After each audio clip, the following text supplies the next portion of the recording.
de Sevilla aún se sentía aquella noche. Caminamos por las calles estrechas hasta llegar a una bodega histórica. Las paredes de piedra guardaban un frescor antiguo. Habíamos venido a celebrar la graduación universitaria de mi hija Valeria. El ambiente estaba lleno de risas, brindis y música suave. Todo parecía perfecto, hasta que mi esposo, Ricardo Herrera, levantó su copa. Todos esperaban unas palabras de orgullo por nuestra hija. Yo también lo esperaba, pero lo que salió de su boca cambió mi vida para siempre. He decidido empezar una nueva vida sin ti. Las palabras cayeron como un golpe seco en la bodega. Los cubiertos dejaron de sonar. Las conversaciones se apagaron. 50 pares de ojos se giraron hacia mí.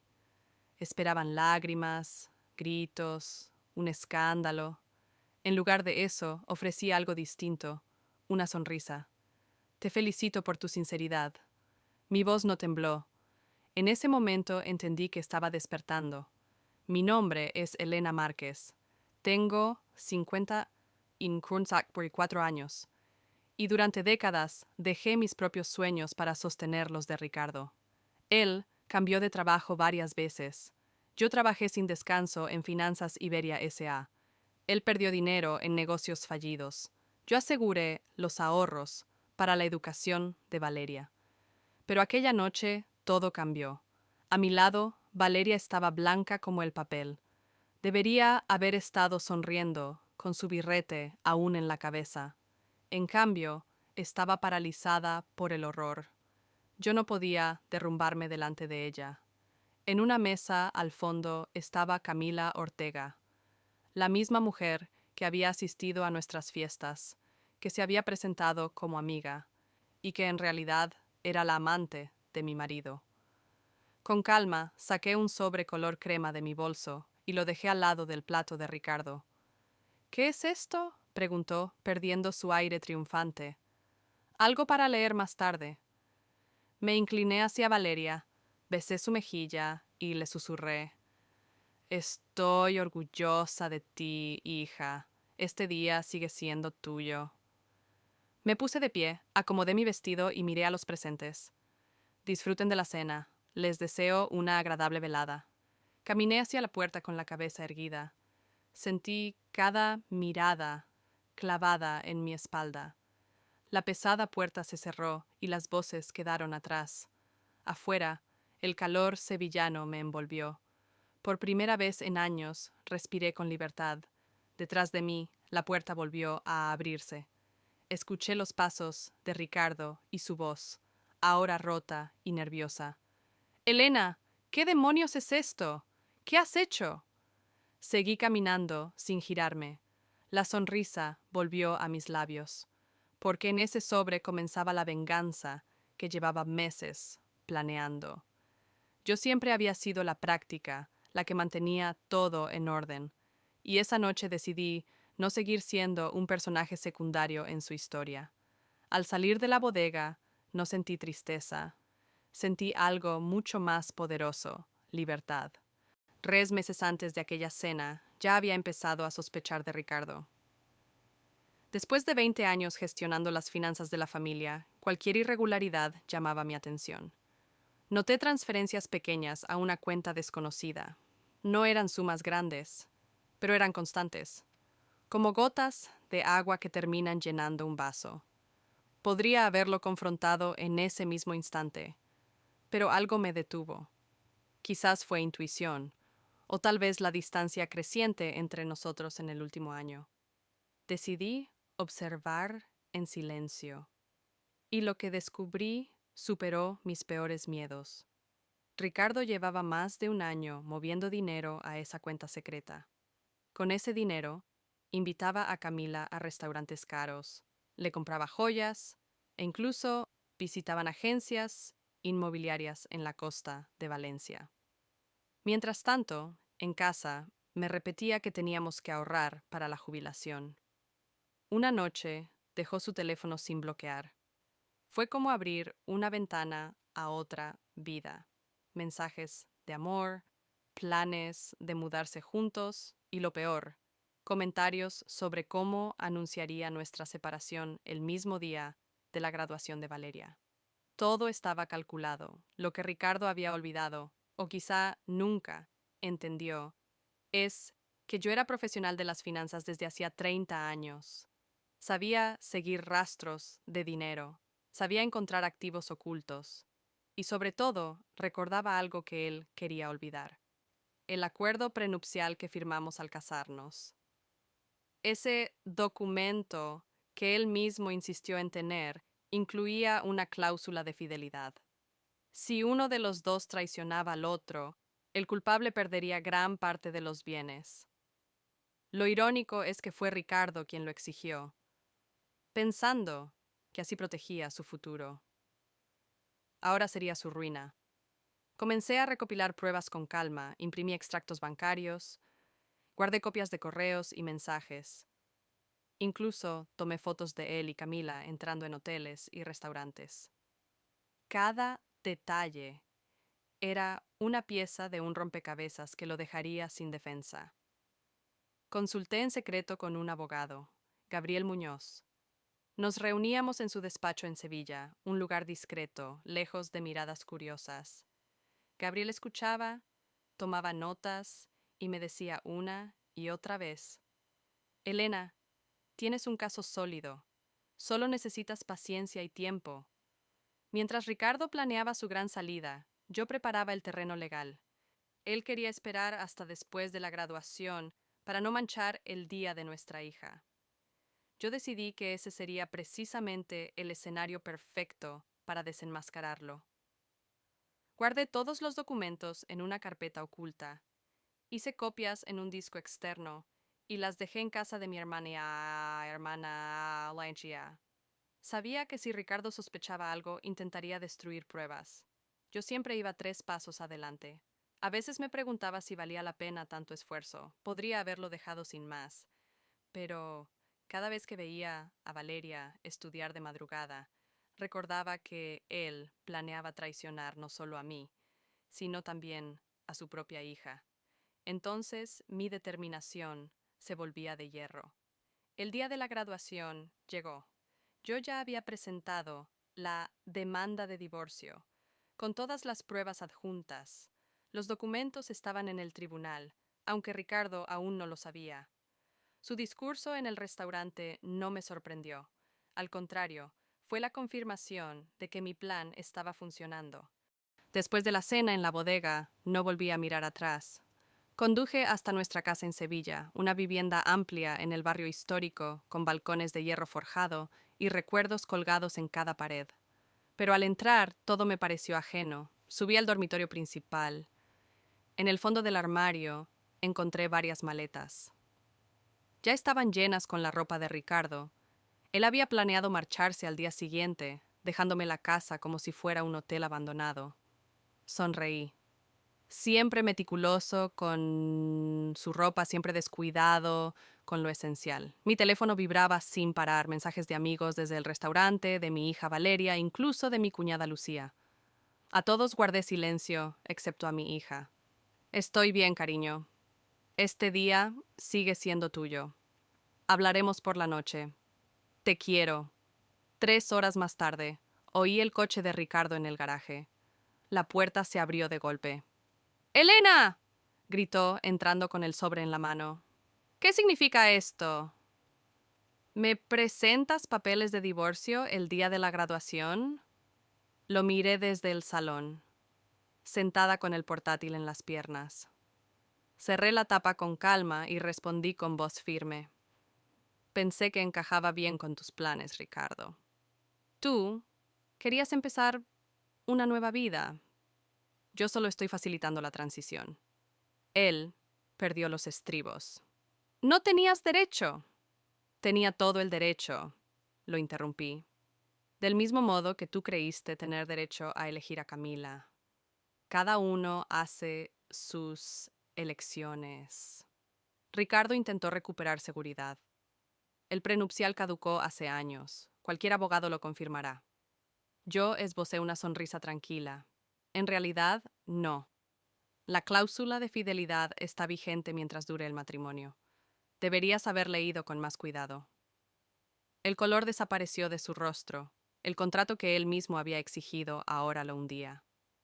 La casa, las cuentas, las inversiones. Todo pendía de un hilo. Y ese hilo estaba en mis manos. Ricardo se dejó caer en el sofá, abatido. No puedes hacerme esto. Tú lo elegiste, contesté. Yo solo sigo tu guión. Su teléfono vibraba sin parar. No lo atendió. Sabía quién era. Camila. Él cambió de estrategia. Siempre fuiste calculadora, Elena, pero esto es frío. ¿Y nuestros años juntos? ¿No significan nada? Lo miré con serenidad. Lo significaron todo para mí, por eso tu traición duele tanto. Intentó suplicar. Podemos arreglarlo. Cometí un error. No, le corté. Esto no fue un error.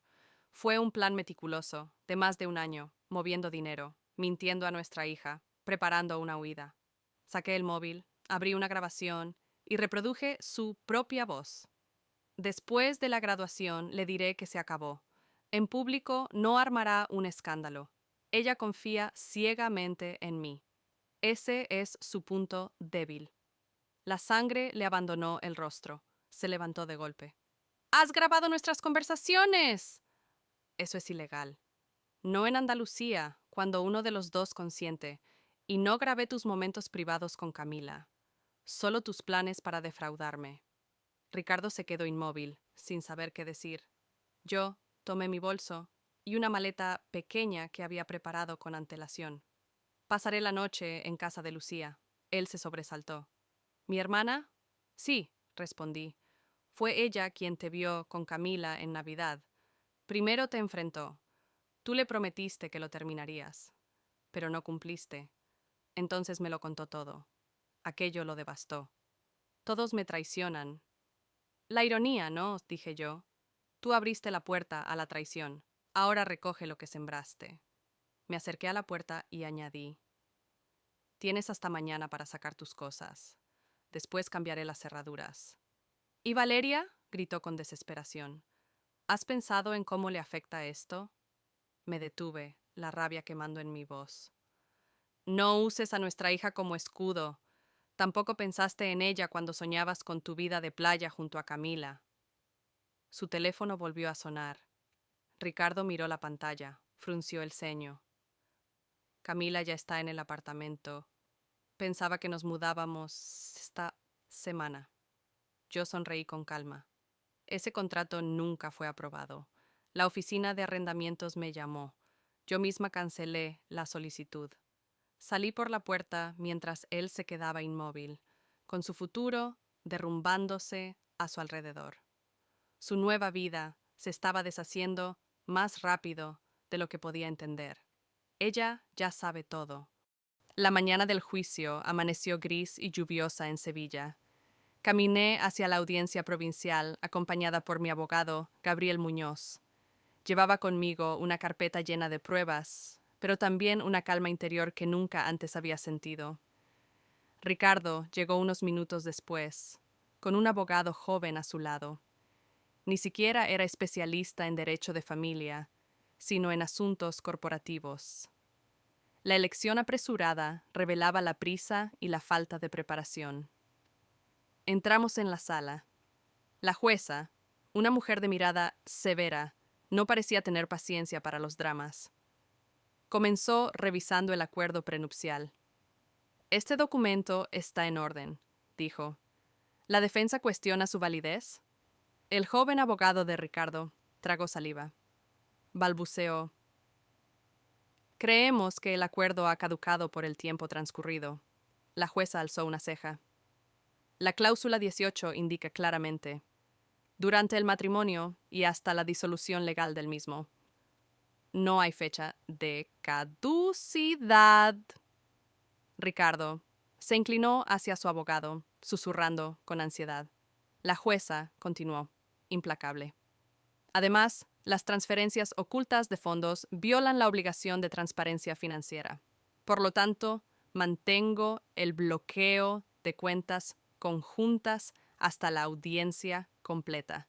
El golpe fue devastador. Ricardo se removió en su asiento, el rostro rojo de furia. «¡Esto es un escándalo!», murmuró. La jueza lo fulminó con la mirada. «Señor Herrera, mida sus palabras». El fallo fue claro. Yo conservaría la casa familiar, las cuentas de jubilación y la mayoría de las inversiones conjuntas, gracias a la cláusula de infidelidad. Ricardo salía con poco más que sus pertenencias personales y una cuenta individual apenas suficiente para vivir. Al salir de la sala, Ricardo intentó alcanzarme en el pasillo. «Elena, por favor. 28 años juntos tienen que significar algo». Me detuve, lo miré a los ojos y respondí.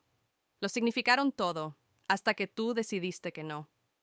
Los rumores corrieron rápido. Algunos amigos llamaban para mostrar apoyo, otros solo querían chismes. Yo respondía siempre lo mismo. «Estamos en proceso de separación. Son cosas que pasan». Mientras tanto, la fachada de Ricardo se desmoronaba. El empresario respetado, el marido ejemplar, se revelaba como un hombre infiel y financieramente imprudente.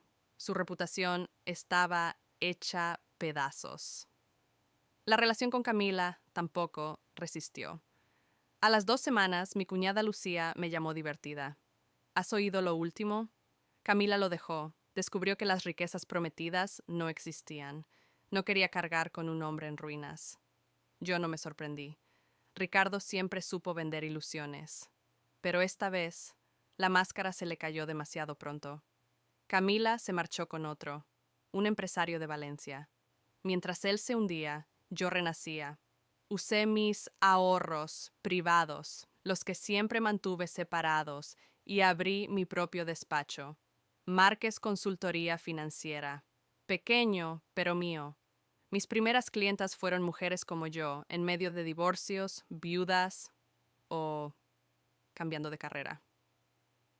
Les enseñaba a leer contratos, a proteger sus ahorros, a no depender jamás de promesas vacías. El trabajo me llenaba de vida. Valeria venía a verme seguido. Había comenzado un trabajo en una agencia de marketing en Barcelona, pero siempre encontraba tiempo para llamarme. «Estoy orgullosa de ti, mamá», me decía. «Estás ayudando a mujeres cuando más lo necesitan». Yo sonreía. «Solo hago lo que hubiera querido que alguien hiciera por mí antes. Preparar a las mujeres para lo inesperado. Darles herramientas para no perderse en medio del dolor». Ricardo, en cambio, se veía cada vez más derrotado. Perdió su negocio, su prestigio y la mayoría de sus amistades. Lo único que le quedaba eran sus malas decisiones y un pequeño apartamento en las afueras. 6 meses después del juicio, mi vida había cambiado por completo. El despacho que empecé con una mesa prestada se convirtió en una oficina luminosa en el centro de Sevilla. El cartel en la puerta decía «Márquez Consultoría Financiera». Era mi sueño, hecho realidad. Ya no era solo la esposa de Ricardo, ni únicamente la madre de Valeria. Era Elena, una mujer con nombre propio, con voz y con un propósito renovado. Cada día llegaban nuevas clientas, mujeres que buscaban claridad y fuerza. Algunas llegaban llorando, confundidas por documentos legales, temerosas de perderlo todo. Yo les mostraba que no estaban solas. Les enseñaba a leer contratos, a organizar cuentas, a confiar en sí mismas. Ver cómo recuperaban la esperanza era mi mayor recompensa. Valeria venía a verme algunos fines de semana, traía flores para la oficina y siempre me abrazaba con orgullo. «Mamá, lo que haces es increíble. No solo ayudaste a otras mujeres, te ayudaste a ti misma». Ella tenía razón. Por primera vez en décadas, me miraba al espejo y veía a una mujer completa. No una sombra de un marido infiel, no una víctima, sino alguien capaz de levantarse y construir algo nuevo con sus propias manos. Mientras tanto, Ricardo se desmoronaba cada vez más. Vivía en un apartamento pequeño, sin lujos, sin Camila y con una reputación hecha pedazos. Algunos conocidos aún intentaban justificarlo, pero la mayoría lo evitaba.